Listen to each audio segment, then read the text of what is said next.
It is summer, the sun is out, everyone is rushing to go on their summer holidays across the world, but here we are, excited for the new anime season.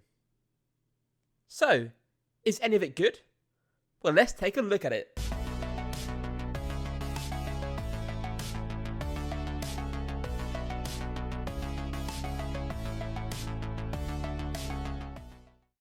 What I have noticed browsing through the summer anime list is that there are so many sequels. You have Made in Abyss, More Love Live, and even Devil is a Part-Timer is back after almost a decade.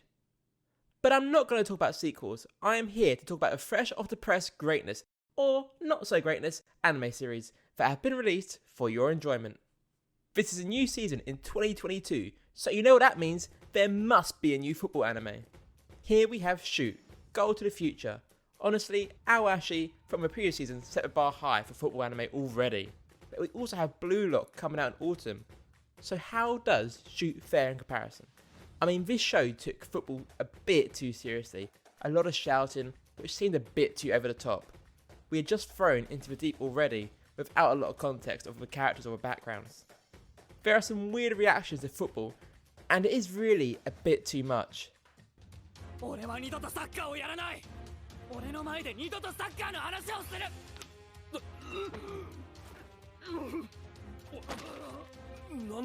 I feel the animation seems a bit dated in how it's animated. Unlike Awashi, where it feels fluid, there are a lot of still frames used. The movement of the ball is just spinning. It feels similar to sports anime in the 90s, which is actually when the manga was published. As far as the story goes, it is somewhat interesting. It does not feel too generic, with the main character hating football for some reason. It is really not clear based on the first episode.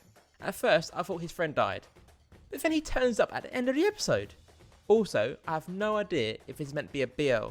As far as I can see, the genre is just sports, but who knows.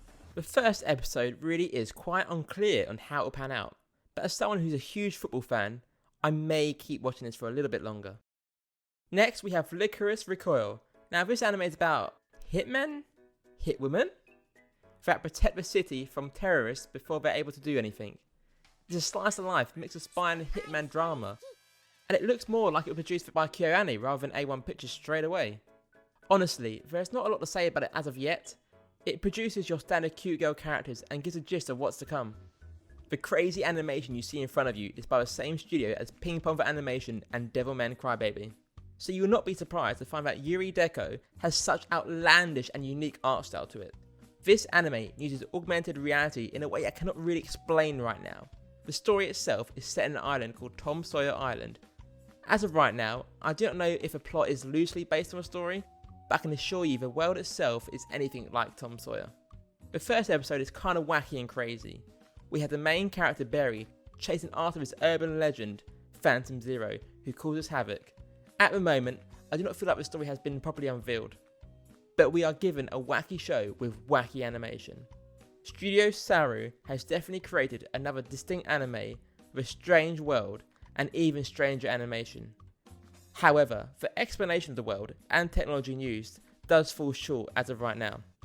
But if you want to know what it may feel like to trip on acid, the art style of this anime sure does its best to show this. Everyone has watched Demon Slayer, so I bring you Demon Slayer Engage Kiss. Engage Kiss, much like Demon Slayer, is about slaying demons, whilst having a girl demon on the good guy's side. Aside from that, it's set in what appears to be present day, where this guy has no money, and his only way to earn is by more or less defeating demons. Sounds simple enough. The anime is based on a mobile game, so I really do not know what to expect for how good this can be, but let me tell you, A1 Pictures went ridiculously hard on the animation for the first episode. Combined with the soundtrack, it kind of felt like Fate Light. There is also this. Why do they have to show so much saliva? Moving on. Are you tired of isekais? Me too. But I decided to check out Isekai Ojisan. This puts a reverse twist on the genre, as after 17 years, the main character returns to the real world. At first, it seems like he is bonkers, as he spews a fantasy language. However, after a few minutes, his nephew witnesses him perform magic. This nephew is amazed by this, and uses it in wacky ways in his favour, if that is to use it for YouTube videos, or to have free shipping on auctions. Not only this, but the uncle has not been in this world for 17 years, so it's completely lost on how the world has changed, and had to be brought to terms that Sega no longer makes video game consoles. That's no good. To further this twist, the uncle reveals that the fantasy land he was transported to was anything but nice to him. He was the ugly one, out of all the beautiful and handsome people that filled the land. He was not your usual protagonist that was charismatic and charming. In fact, he was classified as an orc. Honestly, the uncle is so out of place since returning. With this and the character dynamic between the uncle and the nephew, the anime had me laughing. And I haven't laughed while I watched the anime in a long time. This is definitely one of my favourites from the season from the first episode. Did I also mention the uncle was voiced by Dio? Call of the Night is an anime that a lot of people actually were looking forward to. Right now, it seems pretty good. You have a new take on vampires and how it has created this weird game of getting the vampire to fall in love with the main character so he can become a vampire, as he likes the night and is edgy, perhaps even trying to impress this vampire girl. I heard the manga is good, and so far, the anime has been a great adaptation. It has created this night feel ambience that has a somewhat mysterious feel to it. The opening is a banger, and really the whole vibe is unique.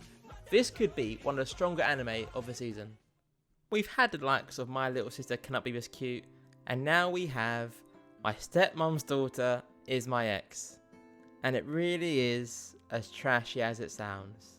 I'm not sure why there is an abundance of borderline incest anime series, but here we are. Whilst they are not related, it does seem kinda odd. However, I think this series tries to use it in a comedic yet forbidden romantic way, and if that's your sort of thing, do give it a go. Lastly, we have KJ File, something that was so unknown, yet I was really looking forward to it. Looking at the poster of it, all sorts of thoughts and excitement went through my mind. This grand anime about all different kaijus. And it produced this. It is literally a 4-minute show talking about different kaijus, giving them their own song?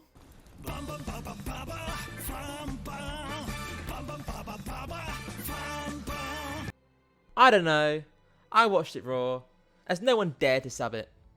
But yeah, I think that sums up this season. A mixed bag at the moment. If I'm being honest, nothing has been special so far. I feel like this season is stuck in between two giant seasons, and comparing to what we had, and the lineup we're getting, makes it look worse. Let me know what you are currently watching and how you are finding it in the comments below. If you enjoyed this video, don't forget to leave a like and subscribe, and I'll catch you guys in the next video.